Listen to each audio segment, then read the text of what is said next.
Olá, eu sou a Carolina Sanches, eu sou pedagoga, eu sou jornalista e escritora de literatura infantil, e a convite da Icatu Seguros eu vou falar um pouco sobre a importância da criatividade na infância e como podemos contribuir para fortalecer essa potência criadora que seguirá com ela por toda a sua vida adulta. E para poder começar esse papo com vocês hoje, eu queria lembrar de uma frase que é bastante conhecida, que diz que o adulto criativo é a criança que sobreviveu. Olha a frase, o adulto criativo é a criança que sobreviveu. E o Picasso, um grande artista, ele estava obcecado por essa questão e ele dizia que toda criança é um artista, o problema é como se manter artista depois de adulto. E essa questão era tão importante para o Picasso que uma frase dele acabou ficando muito conhecida também, quando ele dizia que ele tinha levado 4 anos para poder pintar como Rafael, que é um grande artista, né? Um mestre, mas que ele precisou de uma vida inteira para poder pintar como uma criança.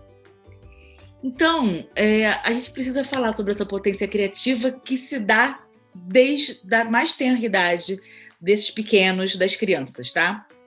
E eu gosto muito de uma perspectiva de trabalho com criança, que é trabalhar com os dois lados, que é a criança cientista e a criança artista. A gente precisa desenvolver essas perspectivas, porque o que é isso, né? A criança cientista é aquela que vai gostar de descobrir, que vai ter gosto pelo conhecimento, que tem curiosidade sobre o mundo, que ele quer saber o que está por trás das coisas. E a criança artista, essa perspectiva, né, de trabalho, é para criar um mundo diferente, para poder trazer subjetividade, que é isso que faz da gente ser humano, né? A nossa capacidade de criar, de sonhar, de imaginar. E recentemente eu estava numa conversa com pais de uma escola e a gente estava conversando, né, da importância da gente desenvolver esse conhecimento sensível das crianças, porque o que faz da gente ser humano, essa questão da humanidade, é totalmente, a grande conquista é a arte, é a ludicidade, né? E para isso acontecer, a gente vai precisar desenvolver o repertório lúdico e cultural das crianças. Eu gosto muito de falar que a gente precisa fazer a educação cultural das crianças. A gente está diante de uma geração que a gente pode chamar de geração alfa, é assim que alguns pesquisadores têm nomeado essa geração, e essa geração é a partir de 2010, é a geração que é a primeira 100% digital. E é claro que existe uma mudança no perfil dessa criança. A gente costuma muito comparar a nossa infância com a infância dessas crianças. Tipo, na minha época eu fazia isso e isso. Mas essas comparações são ingênuas, né? Porque essa infância não é como a nossa. Existem muitas infâncias. E é interessante porque quando a gente olha para essa infância, a gente pensa no Homo sapiens, que é esse homem que sabe. A gente vê as crianças interagindo com o celular, que a gente já tem gente chamando de Homo sapiens, que é essa coisa de zapear o tempo todo.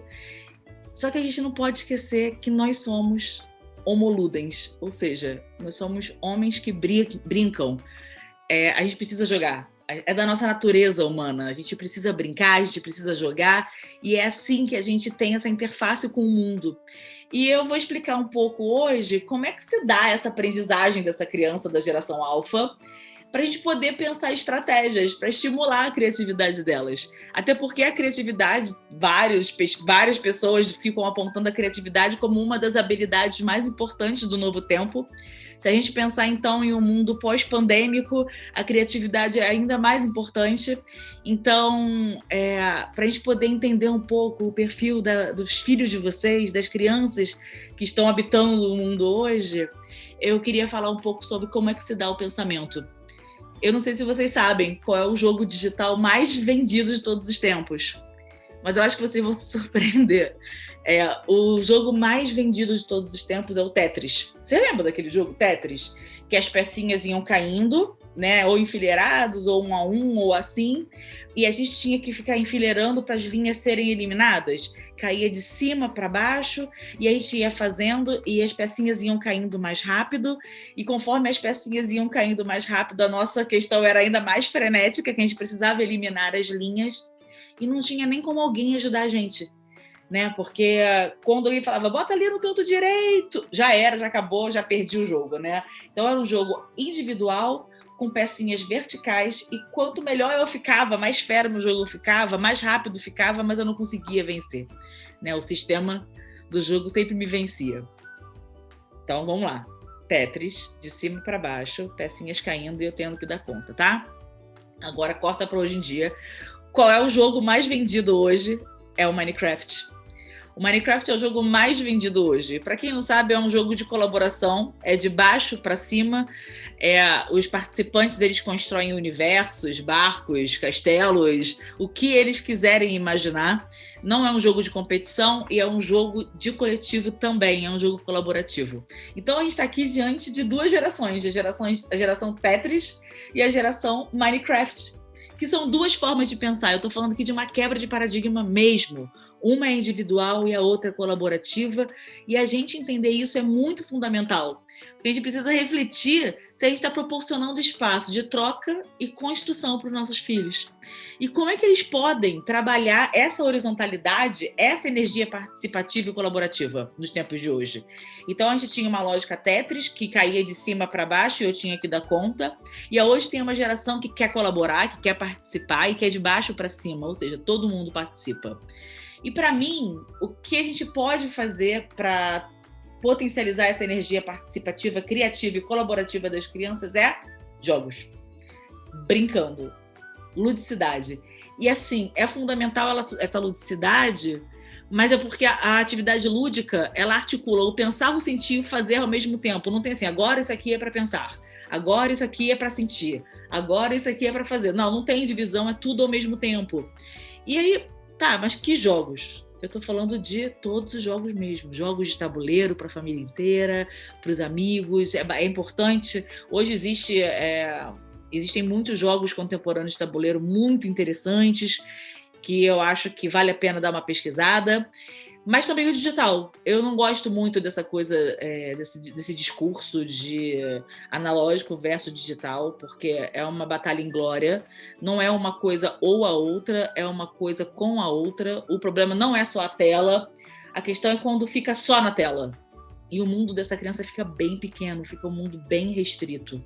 E é isso, né? Para ser criativo, a gente precisa ter uma multiplicidade de experiências. Então, quanto mais diversidade de experiência, maior a elasticidade do pensamento dela, para fazer links depois. Quanto maior o nosso repertório, e eu falei um pouquinho atrás de repertório cultural e lúdico, né? Então, quanto mais amplo for esse repertório, mais ela tem condições de conectar pontos, de fazer links.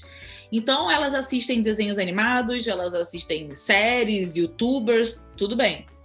Mas elas precisam ampliar esse repertório cultural, e aí existe a importância da mediação dos pais para apresentar um outro universo para elas e construir um ambiente que provoque. Então, na casa de vocês, que tem ilustração na parede, que tem um espaço para ter uma galeria delas, para elas montarem quais são as obras que elas gostam, um ateliê, um ambiente maker para elas poderem construir, para elas poderem inventar, né? Ir a museu. Tudo bem que estamos no meio da pandemia, mas ficar com isso ligado, assim, tem museus online muito interessantes.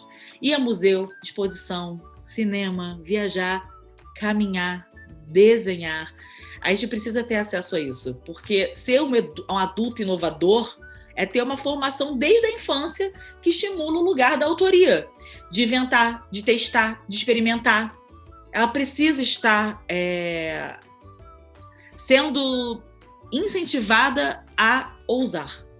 Né? Como é que a gente quer que o nosso filho, a criança, ela tenha autonomia, que ela tenha autoria, que ela seja autora da própria vida, que ela tenha condições de criar coisas diferentes, se a gente não ajuda a ampliar esse universo, né? Então, tem 3 eixos que eu coloco como pontos muito importantes para o desenvolvimento dessa criança. Para ela ser hoje e no futuro um adulto mais feliz e mais autêntico. A autenticidade falta muito no mundo de hoje, né? A gente está vendo todo mundo muito uniforme e a gente precisa, sim, pensar em uma infância autêntica para ser um adulto mais feliz lá na frente. Então, os 3 eixos são curiosidade, criatividade e conectividade. A curiosidade é a nossa capacidade de fazer perguntas. A gente precisa fazer com que eles tenham desejo por conhecer. não só o que a gente apresenta, mas coisas sobre o universo, sobre o mundo, sobre quem é ele, e isso é fundamental, até porque não são as respostas que mudam o mundo, são as perguntas, né? Então, a curiosidade é um traço super importante nesse processo.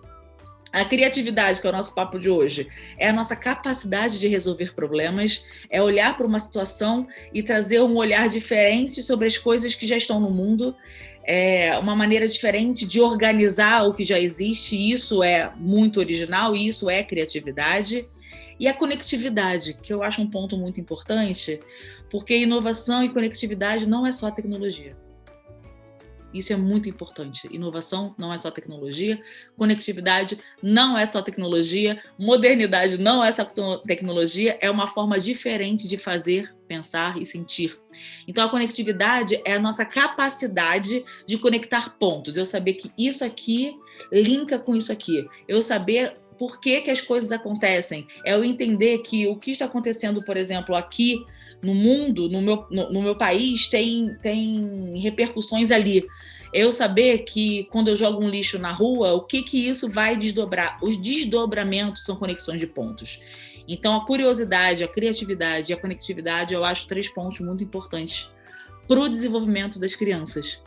Então, o que eu desejo mesmo é que a gente possa abrir as portas para essa criança artista, para essa criança cientista. É óbvio que a gente precisa trazer a questão da literatura para elas. As artes são fundamentais, a leitura, a literatura, as ficções, quais são as narrativas que elas têm acesso. É ótimo. O que eu gosto mesmo é que a criança tenha uma fluidez, que ela tenha tanta habilidade para jogar um Minecraft, para entrar num PlayStation, ela vai ter a mesma habilidade e desejo para entrar num universo ficcional de uma história. Esse leitor mutante, essa leitura elástica, essa condição da criança entrar e sair de plataformas, isso potencializa a criatividade. A gente está desenvolvendo um pensamento convergente e divergente, ou seja, um pensamento que abre e fecha, e nesse movimento ela pode ser muito mais criativa. Bom, esse foi o nosso bate-papo hoje sobre infância criativa. Eu espero ter contribuído com vocês. Eu gostaria muito de, nessa semana de Dia das Crianças, que a gente pudesse ser criança também, sentar com as crianças para brincar, para rir junto. São memórias afetivas que ficam marcadas na nossa história. Se vocês pensarem um pouquinho na infância de vocês, as memórias afetivas sempre têm um adulto junto também, de como brincava, de como contava história. Então sejam essa referência para os seus filhos, para as crianças. Eu quero muito agradecer a Icatu pelo convite e eu espero encontrá-los em breve para a gente poder continuar conversando e pensando sobre essa infância. Muito obrigada e até um dia.